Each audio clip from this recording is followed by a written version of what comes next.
21 मई को कानूनी और मीडिया मोड़ आ जाता है। सुनवाई होती है, हाईकोर्ट में हस्तक्षेप शुरू होता है। दोनों पक्षों ने इलेक्ट्रॉनिक सबूत सुरक्षित रखने के लिए कोर्ट से कहा। ट्विशा के परिवार ने दूसरी पोस्टमार्टम की मांग की। कुछ बढ़ते विवाद पर सुरक्षा उपाय निर्देश भी दिए गए। 22 मई को क्या होता है, मध्य प्रदेश सरकार ने केस को सीबीआई को सौंपने की सिफारिश कर दी। यानी अब ये केंद्रीय एजेंसी द्वारा सबूत सहित जांच का हिस्सा बनेगी। मध्य प्रदेश हाईकोर्ट ने अनुमति दे दी है कि ट्विशा की बॉडी का दोबारा पोस्टमार्टम करवाया जा सकता है।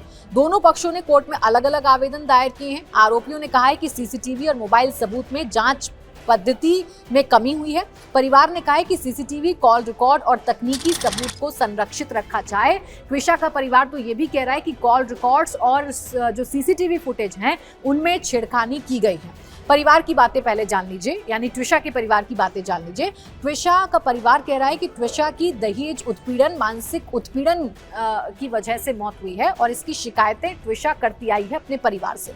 उन्होंने आरोप लगाया कि सहायता एम्बुलेंस सुबह की बजाय देर से बुलाई गई और साक्ष्य को ठीक से नहीं संभाला गया। ये आरोप लगाया गया है ट्विशा के परिवार की तरफ से कि जिस वक्त ट्विशा की मौत की जानकारी थी या ट्विशा के फांसी के फंदे पर लटकने की जानकारी थी, उस वक्त त्वरित जो कदम उठाए जाने चाहिए थे समर्थ और उसकी मां के जरिए, वो कदम नहीं उठाए गए। एम्बुलेंस को लेट से बुलाया गया। इसके अलावा जो आरोपी पक्ष है, यानी कि जो सास है ट्विशा की, उसने क्या आरोप लगाया, गिरिबाला सिंह ने क्या आरोप लगाया? आरोप ये लगाया कि परिवार के आरोपों को खारिज कर दिया है और ये साफ कहा है कि कुछ लोगों ने वैवाहिक तनाव, व्यक्तिगत आरोपों को बढ़ा चढ़ाकर पेश कर दिया है। समर्थ सिंह और गिरिबाला के वकीलों ने जांच में कुछ प्रक्रियात्मक सवाल भी उठाए हैं।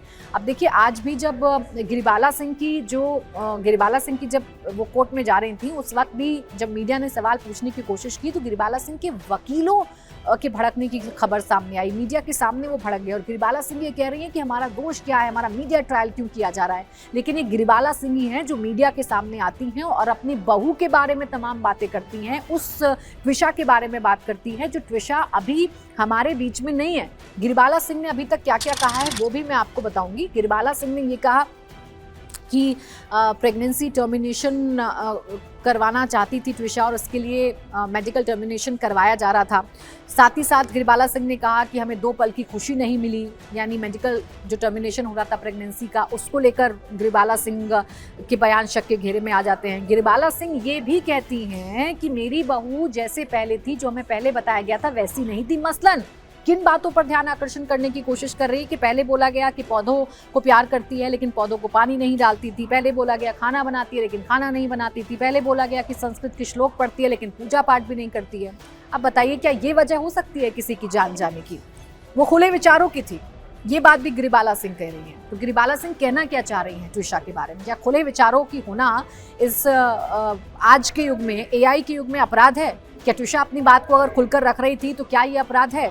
क्या ट्विशा का ये अधिकार नहीं है कि वो अपनी प्रेगनेंसी को टर्मिनेट करा सके? ट्विशा पर किस बात का दबाव था? क्या ट्विशा मानसिक प्रताड़ना की शिकार हो रही थी? इस केस में तो कम से कम यही नजर आ रहा है।